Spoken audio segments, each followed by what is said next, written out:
दिशः परमितत्पतिबिम्बितं नम्यो सिद्धशिवा गुरुवे गुरुपतिर्गुपतिज्ञानसहिता तारिणीतरणिसमर्थं गुरुसंसारिणा धम्मसप्तवृन्निवरं सरिथत्यर्थनिजो भयविनाशि भवजो मम निन्यानिकर्म को गुरु को धन को साक्षी को नमस्कार। हर की ध्रुव समो शरण उत्पन्न जयवंत हर की ध्रुव समो शरण उत्पन्न जयवंत हर की ध्रुव समो शरण उत्पन्न जयवंत हर की ध्रुव समो शरण उत्पन्न जयवंत हर की ध्रुव समो शरण उत्पन्न जयवंत हर की ध्रुव समो शरण उत्पन्न जयवंत हर की ध्रुव समो शरण उत्पन्न जयवंत हर की ध्रुव समो शरण उत्पन्न जयवंत हर की ध्रुव समो शरण उत्पन्न जयवंत जयवंत जयवंत।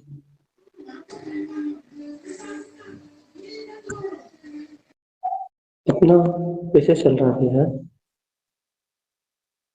अंतर चेतन शक्ति का प्रश्न। क्या विषय है भैया कि जब तक अंतर आत्म स्वभाव की ओर दृष्टि नहीं पलटेगी जब तक चैतन्य में आत्म शक्ति जो अंतर में शुद्ध चेतन में अपना परम पुरुषार्थ है जब तक वह अंतरोन्मुख होने की रुचि नहीं लगेगी अंतर्मुख होने की रुचि नहीं लगेगी तब तक वह विकल्प समाप्त होने ये द्वंद्व समाप्त होने वाला नहीं ये संसार के आवरण मिलाने वाले नहीं क्यों नहीं मिलाने वाले नहीं क्योंकि संसार के आवरण है बाहर मन वचन काय अज्ञान आवरण मोह आवरण ये सारे जितने भी आवरण हैं या ज्ञान मोह के जितने भी आवरण है वो सारे आवरण है बाहर है ये सारे आवरण और आत्मा है अंतर से निरावरण निरावरण ज्योति स्वरूप परमात्मा है आत्मा।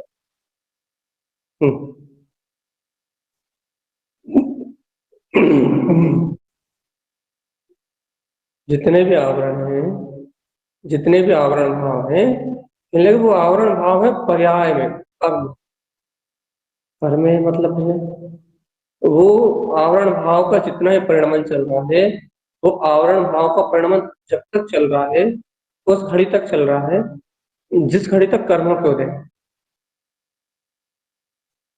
देखो सावधान एक छोटी सी बात कह रहा है अपने को पता है लेकिन फिर भी कह रहा है आवरण भाव का उदय जब तक है जब तक कर्म उदय का परिणमन चल रहा है तब तक आवरण भाव परिणमित। इसमें क्या विशेषता है आवरण भाव का जो परिणमन वो आवरण भाव का परिणमन सिर्फ कर्म देता कि जब तक कर्म उदय रहेगा तब तक भी आवरण भाव बरकरार रहेगा। ठीक है ना भैया और जो आत्मा की निरावरण शक्ति है उसका जो आत्मा की निरावरण शक्ति है जब तक आवरण भाव रहेगा तब तक वो निरावरण भाव रूप शक्ति आत्मा में वो निरावरण भाव रूप शक्ति प्रकट नहीं होगी क्योंकि आवरण भाव मिलाएगा तो निरावरण शक्ति प्रकट होगी सारे आवरणों को चीरती हुई वो अंतरात्मा के प्रकाश में शक्ति प्रकट हो जाएगी। तो क्या कह रहा है भैया जिस घड़ी तक आवरण भाव है उस समय तक उस काल तक ये वो पर्याय में निरावरण निरावरण शक्ति का जन्म नहीं होगा। ठीक है भैया, मान लिया अपन ने। अब सब यही कहते हैं ना, सबका यही तर्क है, ये कर्म उदय है, कर्म का संयोग है, तो जब तक कर्म संयोग का आवरण भाव है तब तक वो निरावरण शक्ति को लिया, निरावरण शक्ति ढकी हुई। ठीक है भैया, मान लिया अपन कि निरावरण शक्ति ढकी हुई, लेकिन भगवान आत्मा सिर्फ ढकी हुई है ना, बस नष्ट तो नहीं हुई। देखो, कोई भी चीज का ढका होना अलग बात है कि वह ढकी हुई है, कोई भी चीज को ढाकना अलग बात है। ये सूर्य का प्रकाश ढका हुआ है, सूर्य का प्रकाश काली घटाओं के पीछे, सूर्य का प्रकाश काली घटाओं के पीछे आवृत है, ढका हुआ है, लेकिन वह नष्ट तो नहीं हुआ, नष्ट तो नहीं हुआ ना भैया, हाँ नष्ट तो नहीं हुआ। तो भगवान आत्मा जो नष्ट नहीं हुआ, जो अभी व्याप्त है, जो अभी पर्याय में व्यक्त है, जो अभी शक्ति रूप व्यक्त है, जो अभी अपने स्वभाव रूप व्यक्त है, यदि उस निरावरण को यदि जीव अभी देख ले, जो अभी व्यक्त, जितना अभी व्यक्त है, जितना अभी प्रकाशमान हो रहा है, तो स्वभाव में तो पूर्ण प्रकाश है।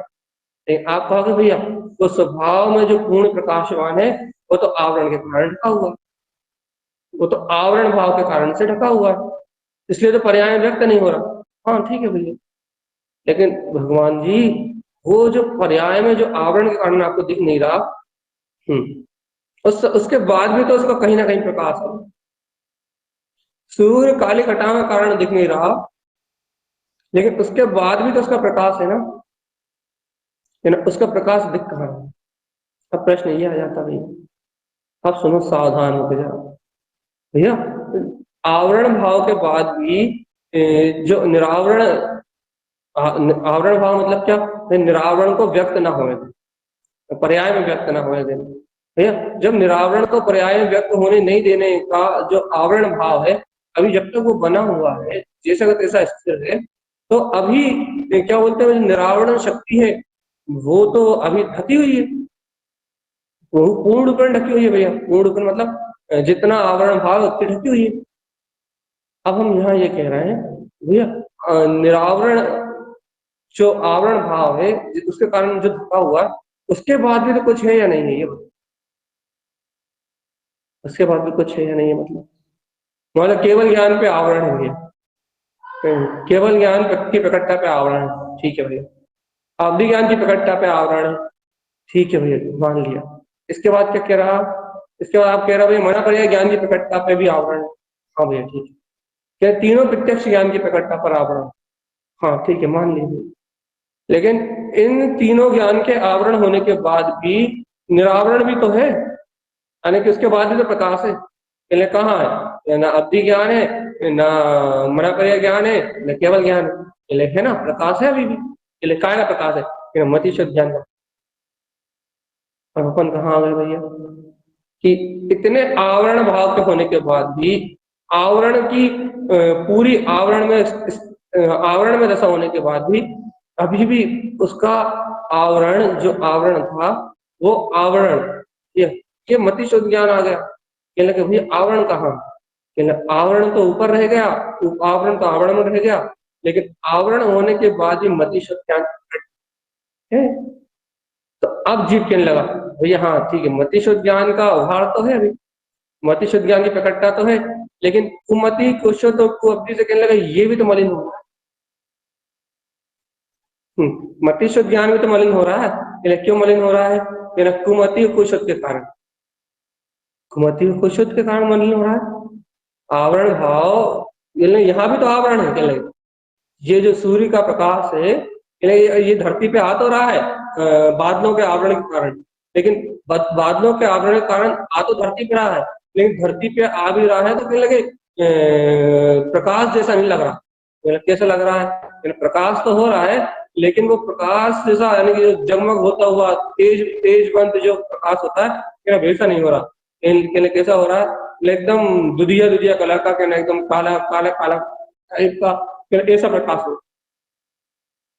सोचो भगवान जी, चेतना तो व्यक्त है, इतने आवरण भाव के बाद ही व्यक्त हुआ, लेकिन मति शुद्ध ज्ञान के रूप में व्यक्त होने के बाद भी, मति शुद्ध ज्ञान के रूप में उज्ज्वल होने के बाद भी वहां कुमति कुशुद्ध का आवरण भाव चल रहा है।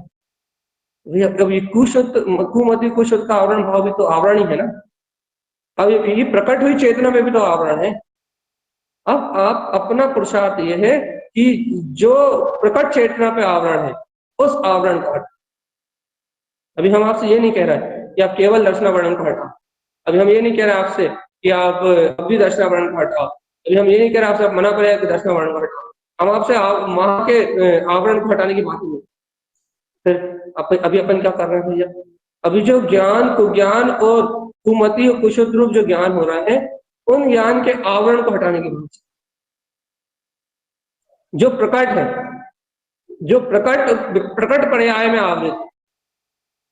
देखो भैया, अवधि ज्ञान तो प्रकट ही नहीं है, मना पर्याय ज्ञान तो प्रकट ही नहीं है, और केवल ज्ञान प्रकट होता तो क्या ना मुक्ति हो जाती। ठीक है, इन भाव के आवरण तो क्या ना पड़े हुए हैं आत्मा पे, इनकी तो कोई चर्चा नहीं।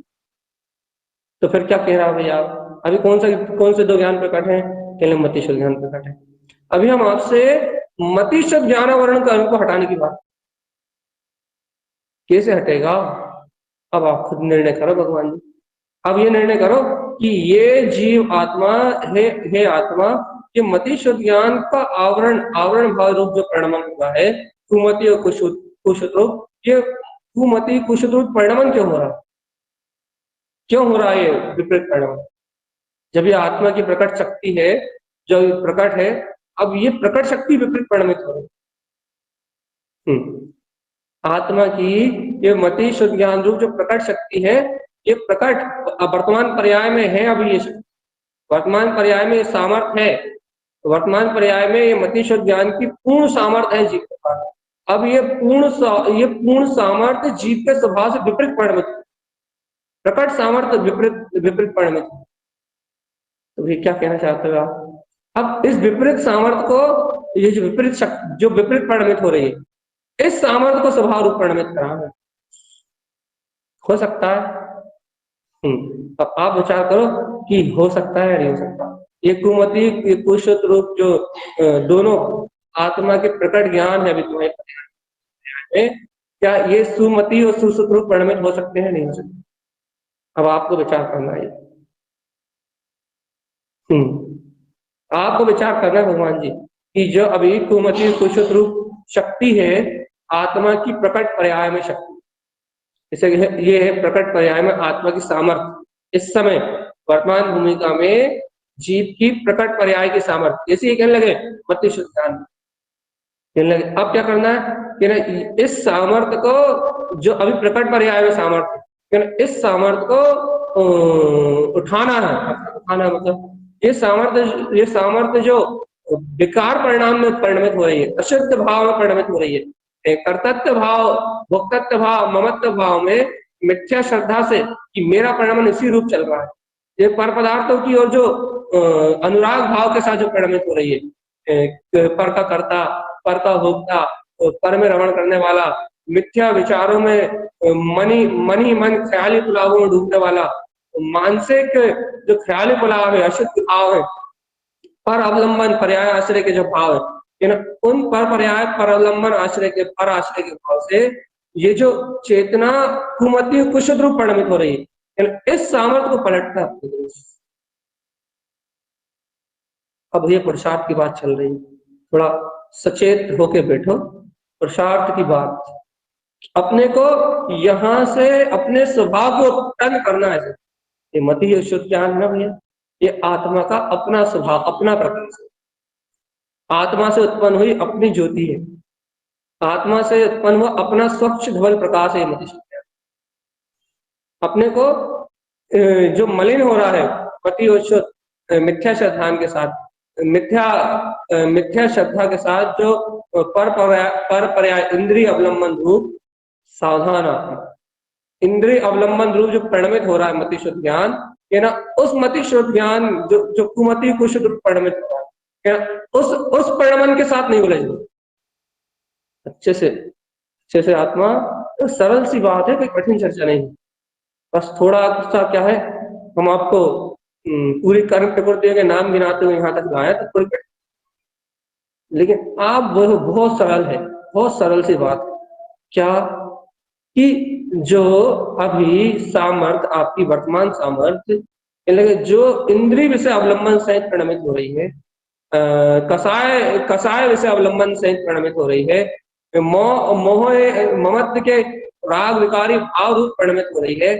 सीधी बात एक शब्द में अपन इसे खुद देते हैं, पर पर्याय आश्रय और अवलंबन के रूप में जो आपकी सामर्थ परिणमित हो रही है, वो पर पर्याय के आश्रय रूप परिणमित होने वाली, निमित्त आश्रय रूप परिणमित होने वाली वो जो आपको सामर्थ है, जो वो है कुमति और कुश ज्ञान।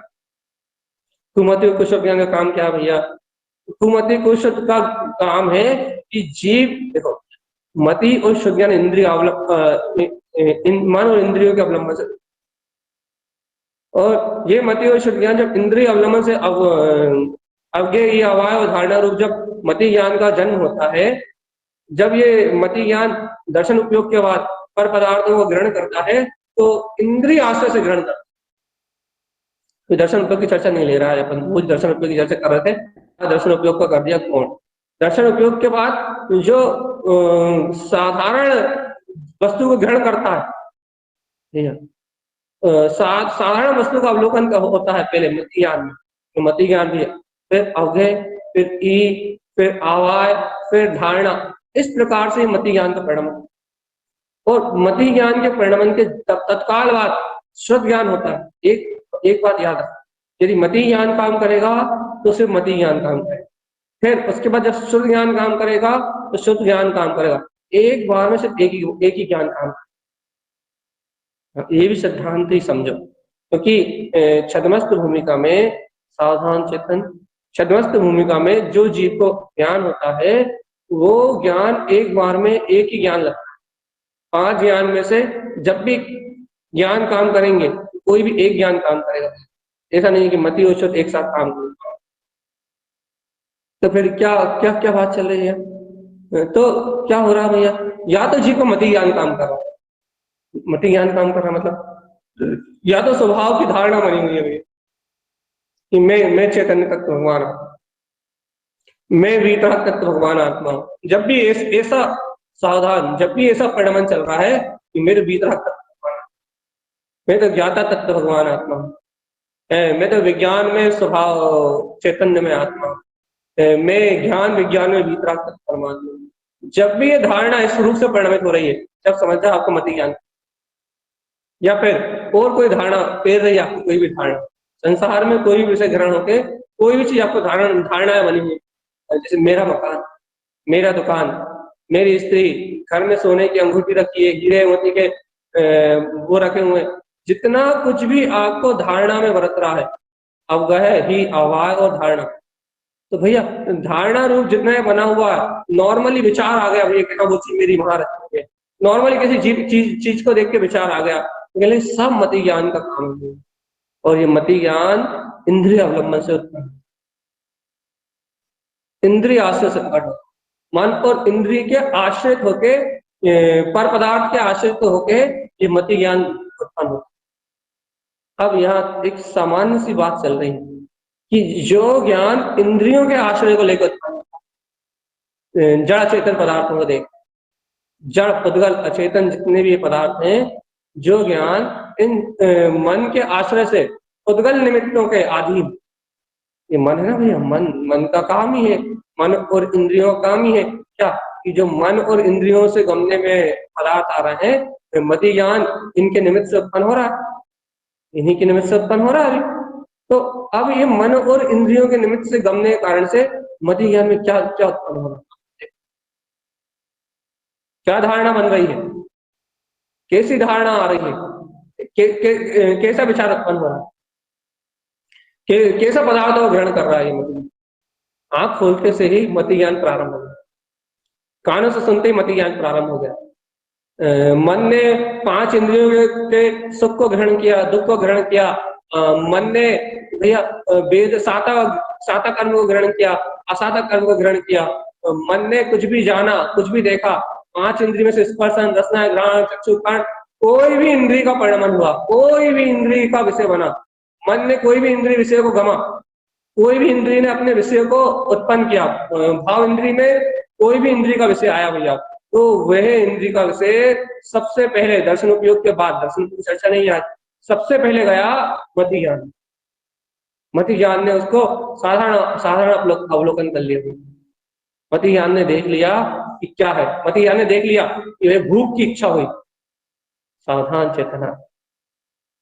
एक सरल सा उदाहरण दे रहे हैं आपको, मति ज्ञान और उसके बाद मति ज्ञान की पराधीनता और पराधीनता के बाद मुक्ति। जैसे भूख की वांछा उत्पन्न हुई, अंतर से भूख की वांछा उत्पन्न हुई, देखो क्या हुआ भैया, स्पर्शन इंद्रिय का परिणाम हुआ, असाता वेदनी कर्म का उदय आया, असाता वेदनी कर्म के उदय से भूख का उदय हुआ भैया, भूख प्यास का उदय हुआ। भूख प्यास का जैसे उदय हुआ तो इस इंद्री ने, भाव इंद्री ने स्पर्शन इंद्री के कारण से वो भूख गमने में आई, वो प्यास गमने में आई। अब जैसे वो भूख प्यास गमने में आई, तो भूख प्यास गमने में आई, सीधे सीधे आई मति ज्ञान। मति ज्ञान ने साधारण आवाज कर लिया, भूख लग रही, भूख असाता वेदनी कर्म का उदय आ गया। ऐसे निर्णय नहीं होता, लेकिन वेदना में आ गया भैया, असाता वेदनी वेदना में आ गया।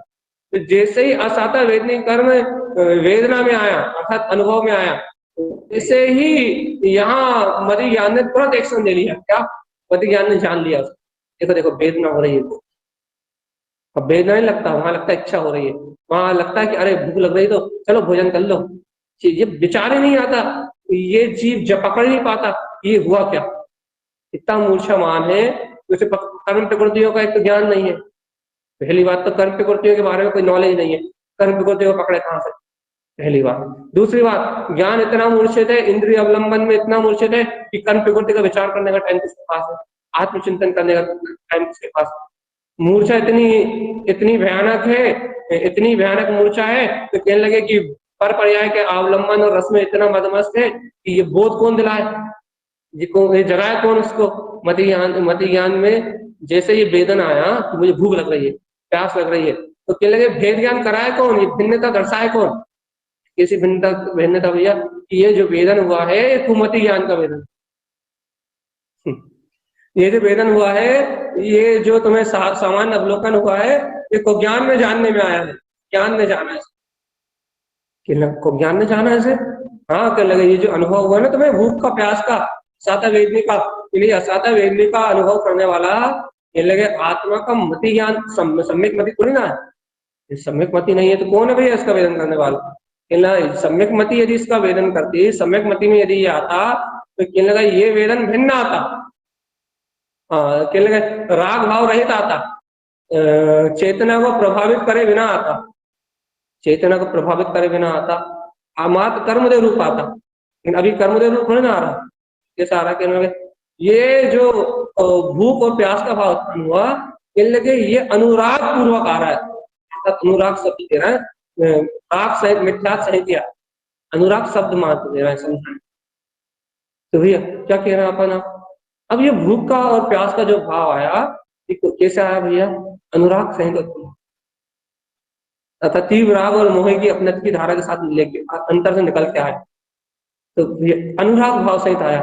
क्या हुआ, जीव की भाव चेतना में, जीव के मति शुद्ध ज्ञान में मात्र उस आवरण का वेदन छा गया, भूख के आवरण का वेदन छा गया। अब जीव का क्या होने लगा, भूख लग रही थी, भूख का वेदन हुआ, भूख की अनुभूति आई, प्यास की अनुभूति आई, और जीव ने मति ज्ञान में धारणा में आ गया कि अब भूख लग गई, और क्योंकि भूख पहले सामान्य अवलोकन हुआ, फिर उसका सामान्य रूप से जाना, सामान्य रूप से विचार किया, तो फिर भैया थोड़ी देर हो गई, धारणा में आ गया कि अब तो भूख लग गई।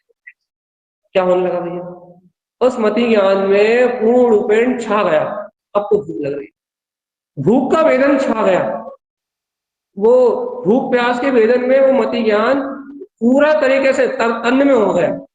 अब ये जो तन्मयता का नाम है ना, ये तन्मयता जो है, इस तन्मय का नाम है क्या है, इस तन्मयता का नाम, इस तन्मयता का नाम है कुमति ज्ञान।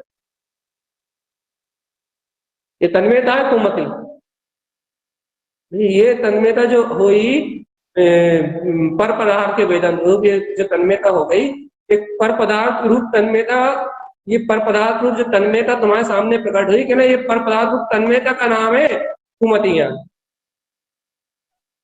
अब बताओ भगवान जी, अब क्या तन्मयता टूट रही, क्या मूर्छा टूट रही? क्या ना, इस मूर्छा के टूटने का नाम आवरण का ज्ञान। ये कैसे टूटेगी, क्या करना पड़ेगा इसको तोड़ने के लिए? कोई तो उपाय होगा। अरे उपाय तो है, जिन भगवान के वचनों में निरावरण तक, निरावरण शक्ति का मार्ग दिया गया है, निरावरण शक्ति को ही दर्शाया गया। आप तो ये बता इस मूर्छा को तोड़ने का उपाय, इस मूर्छा से मुक्त होने का उपाय क्या है? भगवान जी, जब वो इंद्रिय स्वसंवेदन से, इंद्रिय को स्वसंवेदन कह रहा है, इंद्रिय स्वसंवेदन मतलब हुआ भाव इंद्रिय का अनुभव, अज्ञान में भाव इंद्रिय का अनुभव। शब्दों का अर्थ बताना पड़ता है, क्या करें, नहीं तो उल्टा सीधा पकड़े आज। इंद्रिय स्वसंवेदन से, इंद्रिय ज्ञान अवलंबन से जो वेदन प्रकट हुआ भूख और प्यास का, इंद्रिय स्वसंवेदन से जो भूख प्यास की वेदना असाधा वेदनी कर्म का जो स्वसंवेदन प्रकट हुआ, इंद्रिय ज्ञान आवरण, इंद्रिय भाव चेतना उत्पन्न हुई, वो इंद्रिय ज्ञान जो उत्पन्न हुआ, ये वो इंद्रिय ज्ञान ही सुमति है। आप तो सुमति बताओ, आप वहां से उस आवरण को मिलाने का, उस आवरण को मिलाने का आप मार्ग बताओ। चेतनात्मा, यदि उस स्वसंवेदन, इंद्रिय स्वसंवेदन के बीच में यदि तुझे अतीन्द्रिय आत्म स्वसंवेदन आ जाए तो वो तुझे आवरण दिला सकता है। इतना आसान है क्या इंद्रिय आवरण स्वसंवेदन से अतीन्द्रिय आवरण स्वसंवेदन में आना? इतना सरल है क्या? हाँ है ना। कैसे घटेगी वो घटना? भूख की संवेदना आई, आई, भूख, भूख का उदय हुआ, बिल्कुल हुआ। भूख प्यास को ज्ञान ने जाना, सुमति आवरण ने जाना, बिल्कुल जाना। लेकिन एक बात बताओ, जानने से ज्ञान रूप होकर जाना है या अज्ञान रूप? यहां से पूरी दुनिया चालू हो जाती है ना। जानने से ज्ञान रूप होकर जाना है, अज्ञान रूप, जानने से अज्ञान रूप होकर जाना। बस यहाँ यदि तो इस भूख को, इस संवेदना को, इस भाव को यदि ज्ञान रूप होकर जान लेता तो कहने लगे यहाँ से सारा क्रम टूट जाता, सुमति ज्ञान के परिणमन का सारा क्रम टूट जाता, इंद्रिय अवलंबन आश्रय भाव टूट जाता। जब तूने इसे अज्ञान में, कुज्ञान में होकर जान लिया तो कहने लगे सारा इंद्रिय आवरण पर। भैया ज्ञान में होकर कैसे जाना जा सकता? चेतनात्मा, यदि तेरी आत्मा जागृत होती, तेरी चेतना जागृत होती, ये बोध आता, ये भूख का जो परिणाम है, ये परिणाम, ये आवरण भाव ऐसा था वेदनी कर्म का उदय।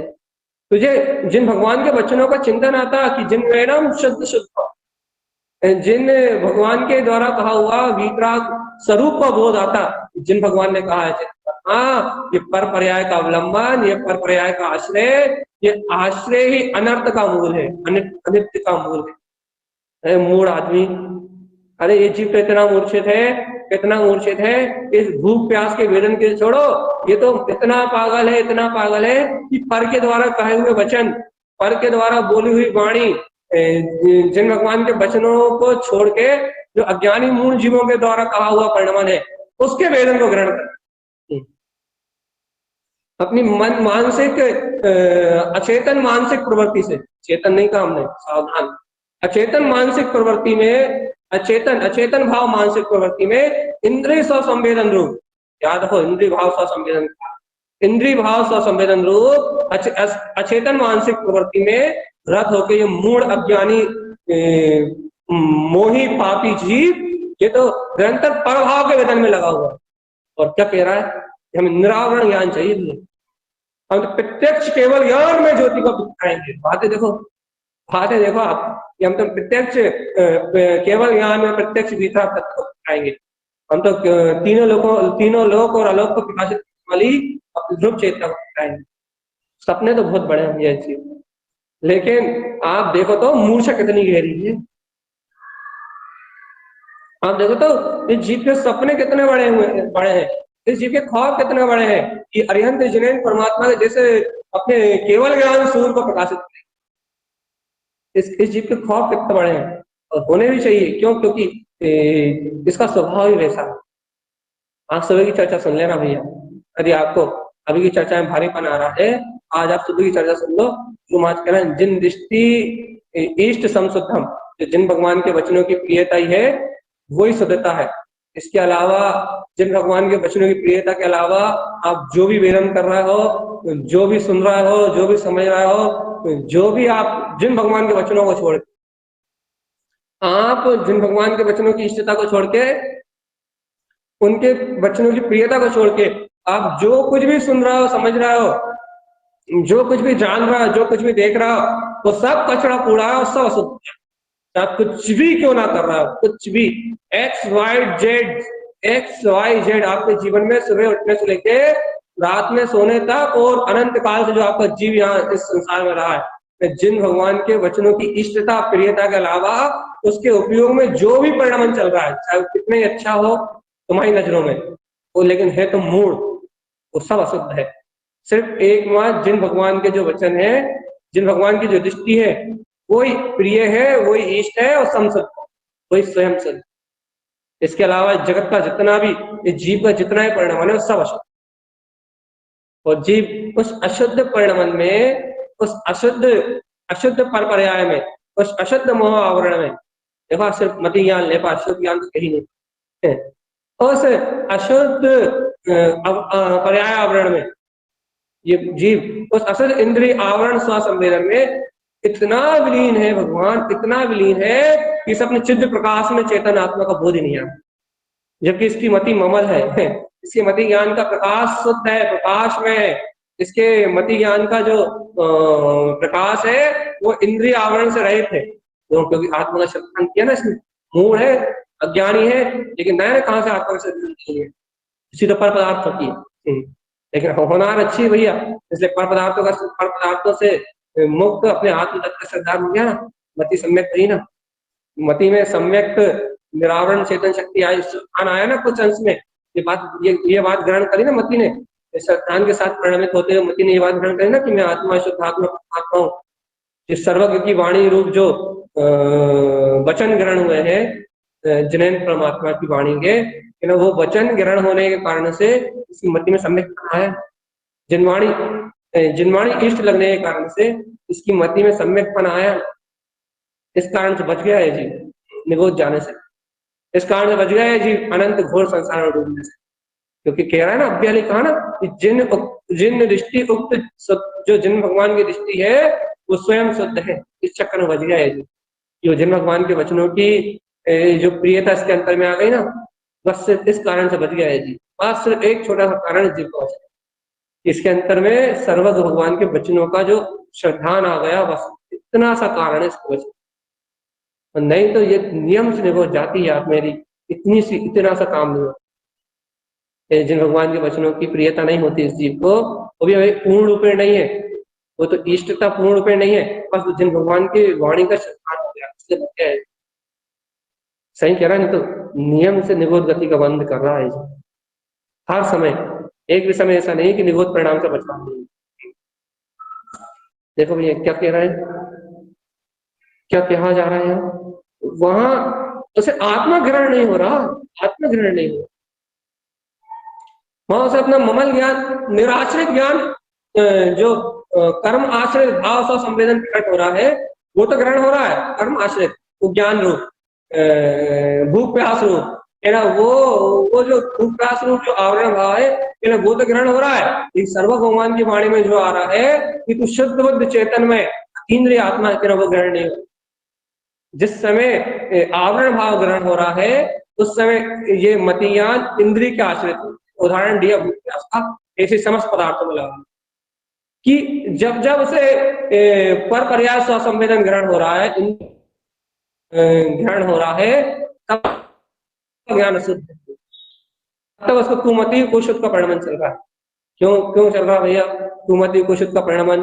क्यों हो रहा है? क्योंकि वो इंद्रिय आश्रित अपने आप को मान रहा है, वो स्वयं अपने आप को पराधीन स्वीकार कर रहा है, कर्म चेतना के आवरण के आश्रित स्वीकार से कर रहा है। भैया मान लो बहुत तेज भूख लगे और असाता वेदनी कर्म का तीव्र हृदय है, और मान लो भैया हम ये जानना चाहें कि उसे तीव्र असाता वेदनी कर्म के कारण से उसको बहुत तेज भूख लग रही है, बहुत तेज प्यास लग रही है, और भैया यदि उसको सम्यक मति ज्ञान होगा तो क्या परिणाम होगा? अच्छा बताओ, कोई बता सकता है? इतनी चर्चा सुनने के बाद भी किसी में इतनी सामर्थ्य है कोई ये सिद्ध कर सकता है कि यदि उस जीव को सम्यक मति का ज्ञान का परिणाम हो और उस जीव को बहुत तेज भूख लग रही हो, बहुत तेज प्यास लग रही हो, भूख प्यास की चेतना, भूख प्यास की इंद्रिय चेतना बहुत प्रखर प्रखर प्रखर इंद्रिय ज्ञान आवरण संवेदन में, मतलब इंद्रिय ज्ञान भाव रूप हो रही हो, इंद्रिय ज्ञान भाव रूप असाता वेदनिक कर्म का उदय हो, भूख प्यास की वेदना तीव्र हो, और यदि उसको सम्यक मति सम्यक सोच ज्ञान सम्यक सोच छोड़ो, यदि उसे सम्यक मति का परिणाम है तो उसको क्या हो, बोल सकता है कोई? बताओ भगवान जी, इतने दिन से सुन रहा है, दर्शन तुम्हें चक्षु दर्शन सुन लिया, तुम्हें चक्षु दर्शन से ज्ञान ज्ञान कैसे प्रकट होता है, चक्षु दर्शन क्या दर्शन उपयोग पूर्वक ज्ञान उपयोग कैसे होता है, ज्ञान उपयोग की चर्चा चल रही है भैया, मति ज्ञान की। बताओ क्या होगा उसे, बताओ। एक भी नहीं है, एक भी है कोई? कहाँ सो रहा है भगवान जी? अलकत जी कहाँ हो? रूबी दीदी चलिए बताओ। जी भैया, अब भैया सम्यक मति के कारण उसे भिन्नता भाषित हो जाएगी कि जो परिणमन चल रहा, भले ही कितना तीव्रतम असाता वेदनीय कर्म का परिणमन चल रहा हो, लेकिन अगर सम्यक मति है तो भिन्नता भाषित हो जाएगी। ये तो परिणमन मात्र है, भिन्नता के कारण उसे जो वेदना हो रही थी अभी तीव्र, वो वेदना का उतना अनुभव नहीं होगा। बहुत शानदार दी, एक ही से उम्मीद थी वैसे भी हमें भी। तो ये जैसे मति का भैया जी वेदना तो आकुल नहीं होएगा, वो आकुल व्याकुल नहीं होएगा उस समय उसको।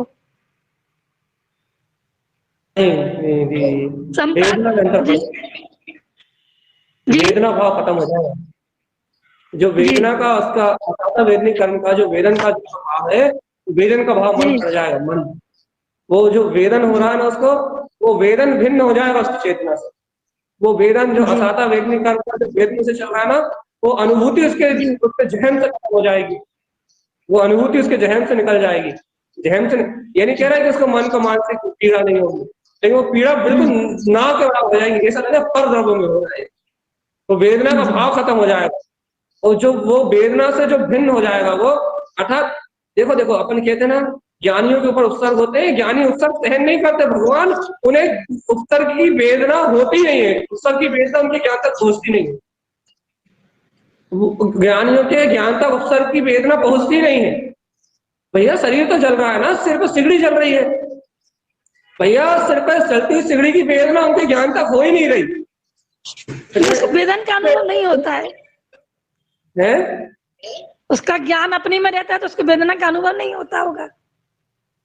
जे ही तो कह रहा है भगवान जी, वहां से वेदना का अभाव होता है, वहां से वेदना खत्म होती है, कि वहां से स्वसंवेदन, वहां दो जीव देखो सावधान, हमने आपको पहले ही सावधान किया था कि ज्ञान एक बार में एक ज्ञान काम करेगा और एक ज्ञान में एक जगह काम करेगा। यदि वो सम्यक मति रूप ज्ञान काम कर रहा है तो वो ज्ञान का स्वसंवेदन रूप काम करेगा। मैं तो ज्ञान में आत्मशक्ति हूँ, जब वो वहां ज्ञान का स्वसंवेदन होगा कि मैं ज्ञान मात्र चेतना हूँ, तो वहां अज्ञान का इंद्रिय भाव का आएगा।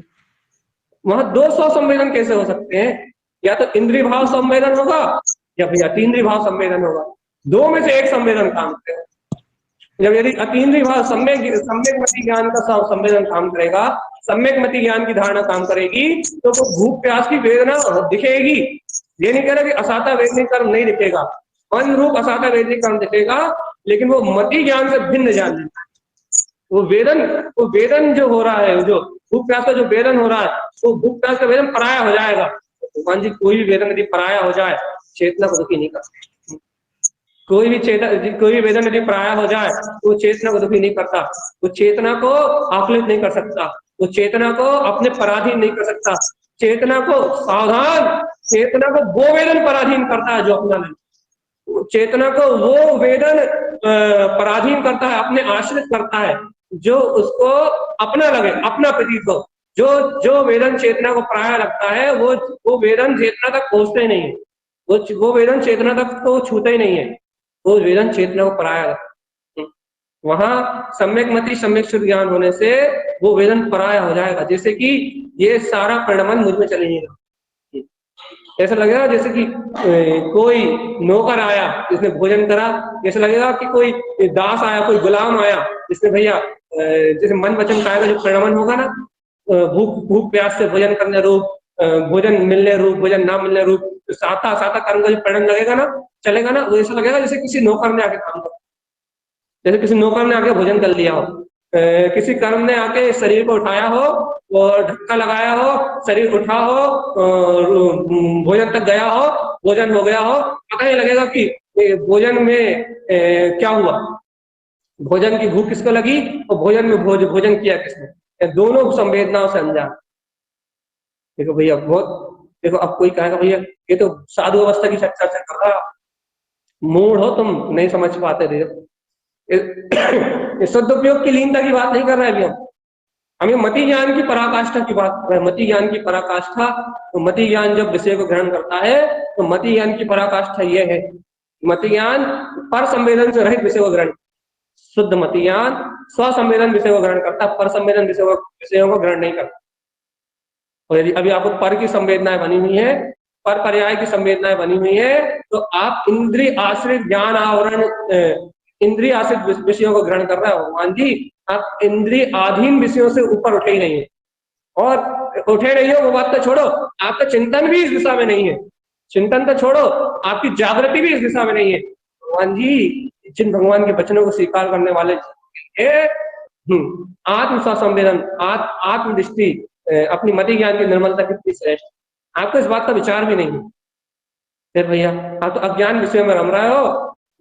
इस आज सुबह का वांचन सुनो, आप सुबह का जरूर सुनो, जितने लोग सुन रहे हैं सबसे अनुरोध है, आप सुबह की या कल सुबह की 2 चर्चा सुन सकते हो, सुनो, यूट्यूब पे डाली हुई है।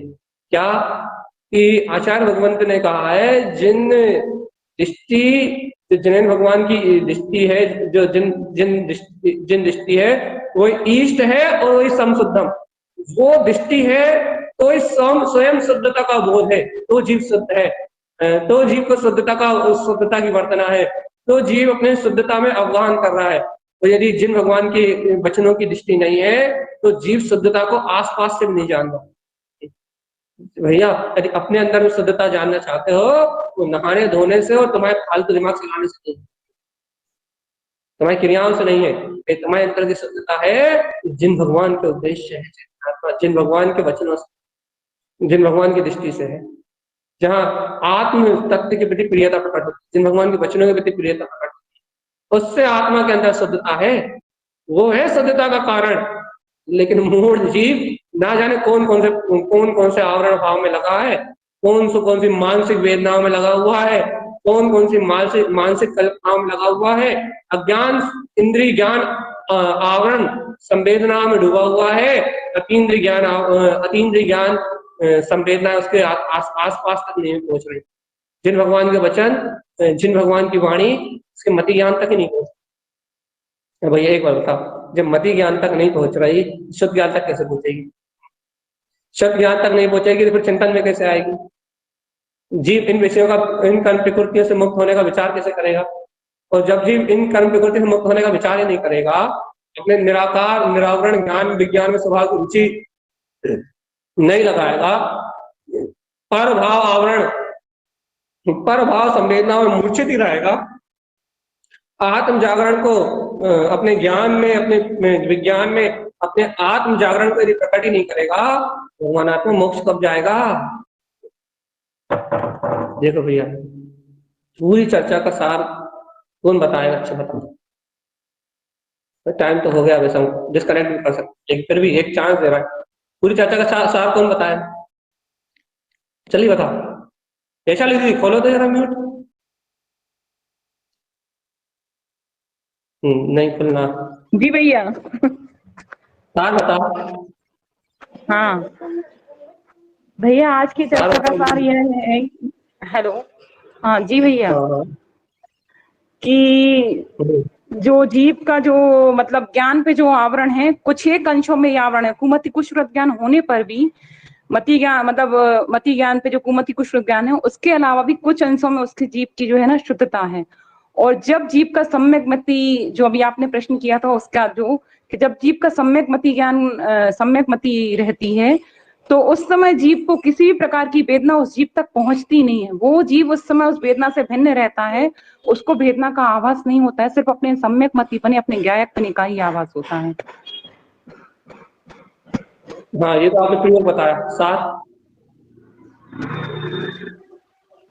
सार ये है भैया कि सार तो उसका यही है भैया कि अपने ज्ञायक स्वभाव को मतलब प्रति समय जानने से जीव को है ना, जितनी भी व्याकुलता है किसी प्रकार की भी, वो नहीं होती है। यदि ऐसा नहीं करता है जीव, तो प्रति समय आपने जो कहा था अभी कि निगोद के भाव कर रहा है, निगोद या जीव मतलब जाने के, वही रहेगा फिर। आप सही पकड़ा, सही है, शब्द सही नहीं दे पा रहा है। सीधी बात ये है, सार ये है, सार से इतना चेतन आत्मा कि अभी तेरी सामर्थ्य इस समय व्यक्त है तेरे पास। और हमने स्पष्ट कह दिया, उदाहरण से आज सुबह की चर्चा में भी स्पष्ट कह दिया था और अभी भी स्पष्ट कह दिया कि जिन भगवान के वचनों की जो प्रियता है, वो ही शुद्धता है तेरे पास।